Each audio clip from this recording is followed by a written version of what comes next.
नमस्कार मित्रों, स्वागत है आपका अपने चैनल हिंदी साहित्य संगम धाम में। आदिकाल हम पढ़ रहे हैं जिसमें हम रासो साहित्य हमारा चल रहा है। आज हमको पढ़ना है बीसलदेव रासो। तो देखिएगा, प्रश्न यहाँ से बनते हैं। रासो साहित्य से बहुत सारे प्रश्न बनते हैं और बीसलदेव रासो से भी प्रश्न बनते हैं। तो देखिएगा, आज हमको पढ़ना है बीसलदेव रासो। समय है इसका विक्रम संवत 1212। ईस्वी में देखें तो हम इसमें से 1212 से 57 घटाएंगे तो कितना बचेगा, 1155। तो ईस्वी में पूछे तो 1155 ईस्वी इसका समय है।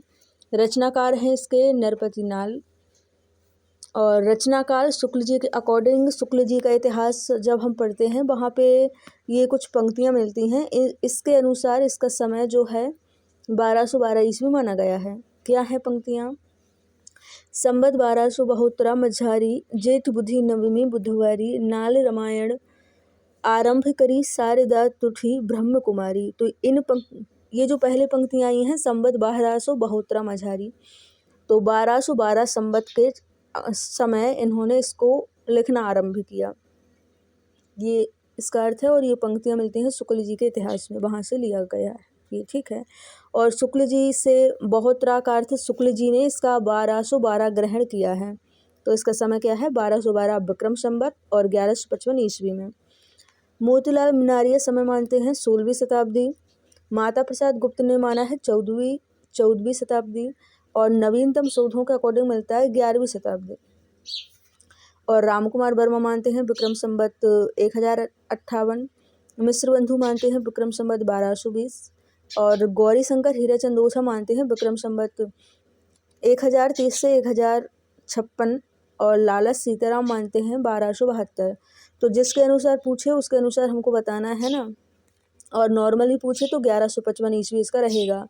तो मोतीलाल मनारिया ने 16वीं शताब्दी माना है, माता प्रसाद गुप्त ने 14वीं शताब्दी, नवीनतम शोधों में मिलता है 11वीं। राम कुमार वर्मा मानते हैं 1058, मिश्र बंधु 1220, गौरी शंकर हीराचंद ओझा मानते हैं 1030 से 1056 और सीताराम 1272। इसका संपादन किसने किया है? बीसलदेव रासो का संपादन किसने किया? तो माता प्रसाद गुप्त ने किया है। और इसमें 128 छंद हैं। और ये किस प्रकार का काव्य है? काव्य रूप पूछे तो ये एक मुक्तक काव्य है। प्रधान रस देखें तो इसमें श्रृंगार रस है। श्रृंगार की दोनों अवस्थाओं का चित्रण है, जैसे संयोग और वियोग का। और वीर रस मिलता है थोड़ा बहुत, लेकिन मुख्य प्रधान रस है श्रृंगार। नायक है इसका बीसलदेव तृतीय विग्रहराज चतुर्थ। जो विग्रहराज चतुर्थ थे ना, उन्हीं का एक नाम था बीसलदेव, ठीक है। और ये अजमेर के चौहान वंशी राजा थे बीसलदेव। नायिका देखिए तो नायिका थी राजमती, जो मालवा के भोज परमार की पुत्री थी राजमती। जो मालवा क्षेत्र का धार है ना, धार के राजा थे भोज परमार, इनकी पुत्री थी राजमती। तो नायक है इसमें बीसलदेव, नायिका है राजमती। बीसलदेव रासो का कथानक निम्नलिखित 4 खंडों में है। तो ये खंड इसका पूछता है कि बीसलदेव के कितने खंड हैं, बीसलदेव रासो के कितने खंड हैं। तो 4 खंड हैं। और चारों के अंदर क्या क्या है, ये चीज़ विशेष रूप से याद रखना है कि पहले खंड में क्या दिखाया है, दूसरे में क्या दिखाया है। और जब शुक्ल जी का इतिहास हम पढ़ेंगे वहाँ तो विस्तार से दिया हुआ है पूरा कि क्या है। तो देखिए, जो प्रथम खंड है इसमें है बीसलदेव एवं राजमती का विवाह वर्णन। तो इनका विवाह हुआ था, उस चीज़ का सारा वर्णन इसमें मिलेगा प्रथम खंड में। द्वितीय खंड में है राजमती के किसी कथन से रुष्ट होकर बीसलदेव का उड़ीसा जाना एवं 12 माह तक वहाँ रुकना। 12 माह या फिर 1 वर्ष, ठीक है। तो कहीं पर यदि नगेंद्र को जब पढ़ते हैं ना, तो नगेंद्र ने लिखा है 12 वर्ष। तो वहाँ पे लगता है शायद मिसटाइप हुआ होगा, क्योंकि इतना समय तो नहीं हो सकता कि 12 वर्ष तक वो वहाँ रहे। लेकिन शुक्ल जी को पढ़ते हैं ना, शुक्ल जी का याद रखिएगा, शुक्ल जी को जब पढ़ते हैं तो वहाँ 1 वर्ष ही दिया हुआ है, ठीक है। और अधिकतर शुक्ल जी को माना भी जाता है प्रमाणिक रूप में। तो हम शुक्ल जी वाला याद रखेंगे, 12 माह या फिर 1 वर्ष, ठीक है। तो दूसरे खंड में क्या है, राजमती के किसी कथन से रुष्ट होकर बीसलदेव का उड़ीसा जाना और 1 वर्ष के लिए वहाँ पे रुकना, ठीक है। तृतीय खंड में देखिए क्या है, राजमती के ब्रह का 12 मासा पद्धति में वर्णन किया गया है और बीसल देव का उड़ीसा से लौटना। तो ब्रह वर्णन जो राजमती थी, नायिका राजमती का ब्रह वर्णन किस में वर्णित है, तो तृतीय खंड में है और इस खंड में उड़ीसा से भी लौट आता है बीसल देव। चतुर्थ खंड में क्या है, भोज परमार द्वारा अपनी पुत्री को घर से ले जाना एवं बीसल देव का द्वारा उसे फिर से वापस अजमेर ले आना। तो चतुर्थ खंड में जो भोज परमार राजा रहते हैं, ये अपनी पुत्री को ले जाते हैं धार और इसी में फिर ये बीसल देव आता है और पुनः उसको राजमती को अजमेर वापस ले आता है। तो ये चारों खंडों की कथा हो गई और ये पूछता है कितने खंड हैं इसमें। और एक और प्रश्न बनता है कितने पृष्ठों का ये ग्रंथ है, तो ये 100 पृष्ठों का है। ठीक है, ये भी आप लोग लिख लीजिएगा। 100 पृष्ठों का है, 4 खंड हैं इसमें। कुछ विशेष तथ्य इसके देखते हैं कि क्या है। इसमें सर्वत्र वर्तमान कालिक क्रियाओं का प्रयोग हुआ है। यह श्रृंगारिक ब्रह का एवं गेय काव्य है। ठीक है, गेय काव्य है ये। हिंदी में 12 मासा वर्णन सबसे पहले बीसल देव रासु में मिलता है। ये प्रश्न बनता है कि किस रासु साहित्य में प्रथम बार ब्रह 12 मासा वर्णन मिलता है, तो मिलता है बीसल देव रासु में। और किस महीने से मिलता है, तो कार्तिक महीने से मिलता है ना। किस महीने से मिलेगा, कार्तिक महीने से। और सबसे पहले मिलता है इसमें बीसल देव रासु में। शैली क्या है इसकी, तो पिंगल शैली है।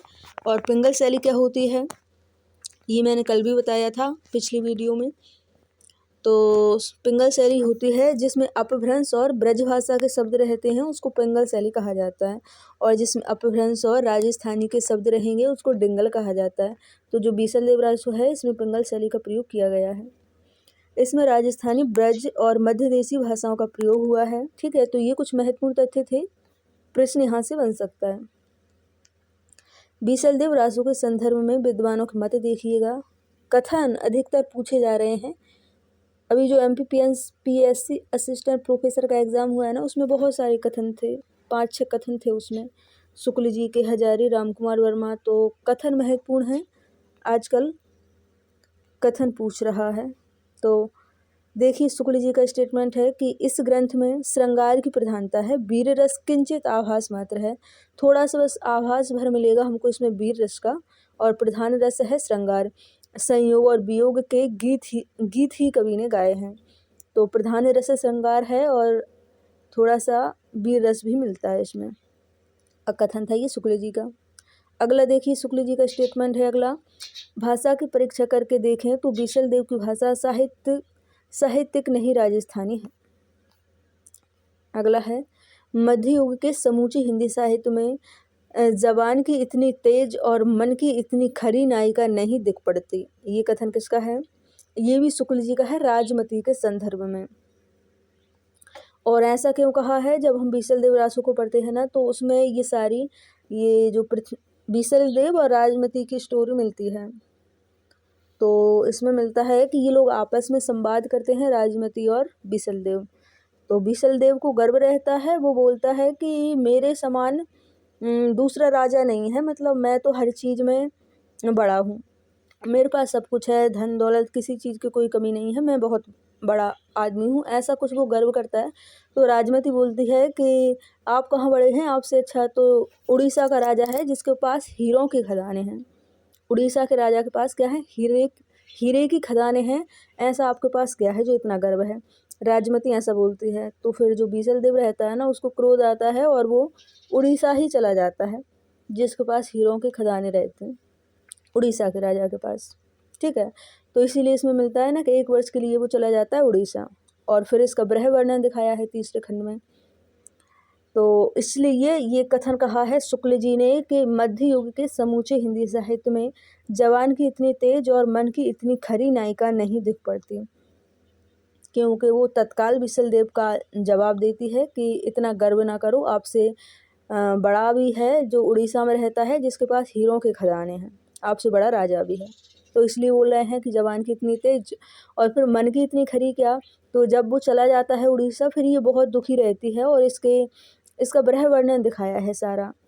12 मास वर्णन मिलता है ना, तो बहुत सारा इसका ब्रह वर्णन दिखाया है, रोना धोना सारा। तो इसलिए इन्होंने इस प्रकार का स्टेटमेंट दिया है शुक्ल जी ने राजमती के लिए। ठीक है, तो ऐसी ही इसकी स्टोरी है, आप पढ़िएगा, शुक्ल जी में दिया हुआ है विस्तार से सारा। आगे हम देख लेते हैं, कोटेशन है अगला रामकुमार वर्मा का। भाषा की दृष्टि से इस रासो को अपभ्रंश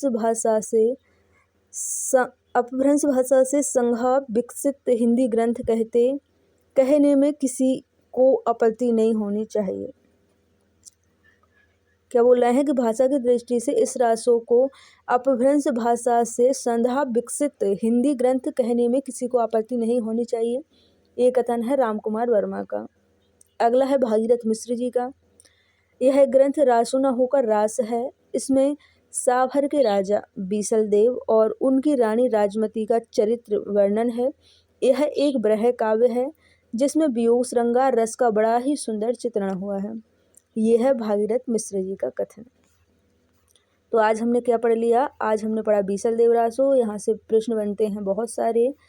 इसका प्रकाशन वर्ष पूछ लेगा, किसकी रचना है रचनाकार पूछ लेगा, किसने क्या समय माना है पूछ लेगा, कितने खंडों में है, कितने पृष्ठों में है। ठीक है, ये सब यहाँ से प्रश्न बनते हैं। तो आज यहीं तक रखते हैं इस वीडियो में। अगली वीडियो में मिलते हैं परमाल रासों के साथ। तब तक के लिए धन्यवाद सभी को। Bye bye, take care.